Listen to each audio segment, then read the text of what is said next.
Hi friends, welcome to my YouTube channel skills civil engineer. आज हम लोग इस वीडियो में डिस्कस करेंगे कि कंक्रीट ब्लॉक और रेड ब्रिक क्या होता है और दोनों में क्या क्या डिफरेंस होता है, उसके बारे में हम लोग इस वीडियो में डिटेल्स में डिस्कस करेंगे। और साथ में ये भी देखेंगे कि ये दोनों ब्रिक्स में सबसे बेस्ट जो है कौन सा होता है, जो कि कंस्ट्रक्शन साइट पे ज़्यादातर यूज करना चाहिए। तो चलिए फ्रेंड्स, वीडियो को स्टार्ट करते हैं। और अगर आप वीडियो में पहली बार हैं तो वीडियो को लाइक करें, चैनल को सब्सक्राइब करें, साथ ही बेल आइकन को प्रेस करें ताकि इस तरह का लेटेस्ट वीडियो का नोटिफिकेशन आप तक पहुंच सके। तो फ्रेंड्स, वीडियो को स्टार्ट करते हैं और देखते हैं कि ब्रिक और कंक्रीट ब्लॉक में क्या क्या डिफरेंस होता है। तो सबसे पहले बात करते हैं हम लोग कंपोजिशन की। तो फ्रेंड्स, जो ब्रिक होता है, brick are made from clay, lime and sand. जो ब्रिक होता है उसमें क्ले मीन्स मिट्टी, लाइम और सैंड का मिक्सचर होता है। नेक्स्ट है आपका कंक्रीट ब्लॉक। तो concrete block are made from concreting material like cement, sand and aggregate. जो आपका कंक्रीटिंग मटेरियल होता है जैसे कि सीमेंट हो गया, सैंड हो गया, एग्रीगेट हो गया, ये सारा मिक्स होकर के जो है आपका कंक्रीट ब्लॉक बनाया जाता है। नेक्स्ट कंस्ट्रक्शन की बात करें तो brick are laid in pattern and bonded with mortar.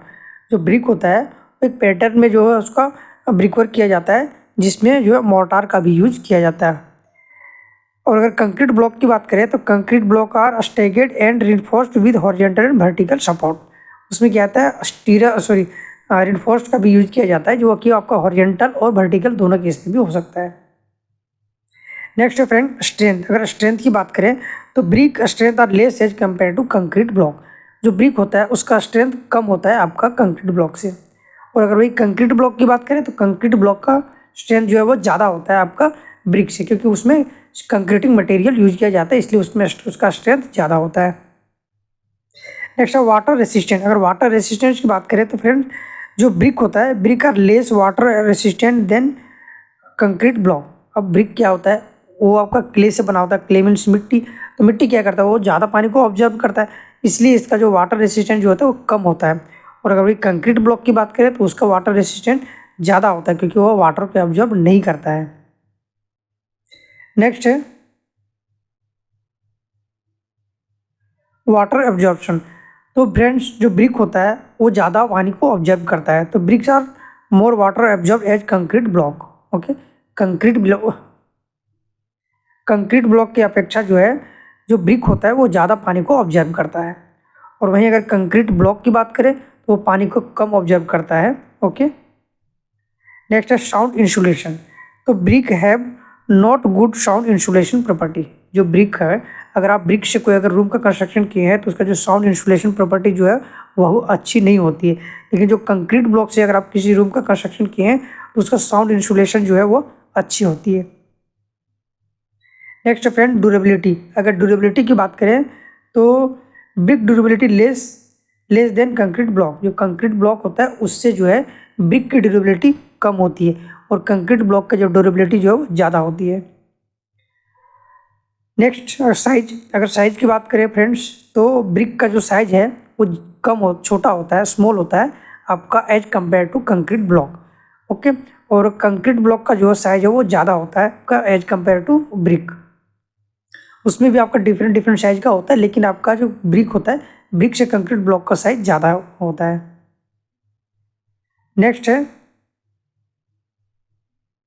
Environment effect. अगर इन्वायरमेंट इफेक्ट की बात करें फ्रेंड्स तो जो ब्रिक होता है, ब्रिक लेस इन्वायरमेंट इफेक्ट। तो ब्रिक के ऊपर क्या है, उसमें इन्वायरमेंट का जो इफेक्ट है वो कम पड़ता है। लेकिन वहीं अगर कंक्रीट ब्लॉक की बात करें तो उसमें इन्वायरमेंट इफेक्ट जो है वो ज़्यादा पड़ता है। नेक्स्ट है पेंटिंग। अगर पेंटिंग की बात करें तो brick painting work is more difficult. जो ब्रिक वर्क किया हुआ आता है, जो ब्रिक वॉल होता है फ्रेंड्स, उसमें पेंटिंग करना बहुत ही टफ होता है, क्योंकि उसमें उसका जो सरफेस होता है बहुत ही रफ होता है, इसलिए वहाँ पे पेंटिंग पॉसिबल नहीं होता है। लेकिन अगर कंक्रीट ब्लॉक की बात करें तो उसमें जो पेंटिंग होता है बहुत ही ईजिली हो जाता है, क्योंकि उसका सरफेस जो होता है वो बहुत ही स्मूथ होता है, प्लेन होता है। तो उस केस में वहाँ का जो पेंटिंग है वो बहुत ही ईजिली उसमें पेंटिंग अप्लाई हो जाता है। Next friend uses. अगर यूज की बात करें तो ब्रिक जो है यूज किया जाता है, जैसे फाउंडेशन हो गया, पार्टीशन वॉल हो गया, बाउंड्री वॉल हो गया, ये सारी चीज़ों में जो ब्रिक्स का यूज किया जाता है। और जो कंक्रीट ब्लॉक होता है उसको भी सेम दोनों में यूज किया जाता है। ओके, उसमें भी आपका फाउंडेशन हो गया, ब्रिक वर्क, सॉरी पार्टीशन वाल हो गया, बाउंड्री वाल हो गया, तो वहाँ पे आप कंक्रीट ब्लॉक का यूज कर सकते हैं। नेक्स्ट है फ्रेंड्स कंस्ट्रक्शन कॉस्ट। अगर कंस्ट्रक्शन कॉस्ट की बात करें तो जो ब्रिक होता है उसका इनिशियल कॉस्ट कम होता है। इसलिए कम होता है क्योंकि उसका जो रॉ मटेरियल होता है, जैसे कि आपका क्ले हो गया, लाइम हो गया, ये सारा चीज़ जो है ईजिली अवेलेबल हो जाता है। सैंड हो गया, तो ये जो है ये ईजिली जो है अवेलेबल हो जाता है कहीं पे भी, तो इसलिए इसका इनिशियल कॉस्ट कम होता है। और वहीं अगर कंक्रीट ब्लॉक की बात करें तो उसका इनिशियल कॉस्ट ज़्यादा होता है, क्योंकि उसका जो रॉ मटेरियल होता है जैसे कि सीमेंट हो गया, सैंड हो गया, एग्रीगेट हो गया, ये सारा कॉस्टली आइटम होता है और सब जगह अवेलेबल नहीं होता है इजीली। इसलिए इसका जो इनिशियल कॉस्ट जो होता है वो ज़्यादा होता है आपका as compare to brick work. तो फ्रेंड्स हमने देखा कि ब्रिक वर्क और कंक्रीट ब्लॉक में क्या क्या डिफरेंस होता है। इस डिफरेंस से हम लोग एक चीज़ नोटिस किए होंगे कि जो कंक्रीट ब्लॉक होता है वो ज़्यादा ही अच्छा होता है आपका कंस्ट्रक्शन साइट के लिए, क्योंकि उसका सभी चीज़ों में जो उसका क्वालिटी जो होता है वो ज़्यादा अच्छा होता है। चाहे आप स्ट्रेंथ की बात करें, अपीयरेंस की बात करें, जो भी हो उसका जो है ज़्यादा ही अच्छा होता है आपका कंस्ट्रक्शन साइट के लिए एज कम्पेयर टू ब्रिक। तो फ्रेंड्स ये था हमारा आज का वीडियो। मिलते हैं फिर हम नेक्स्ट वीडियो में। Bye bye, take care, thanks for watching.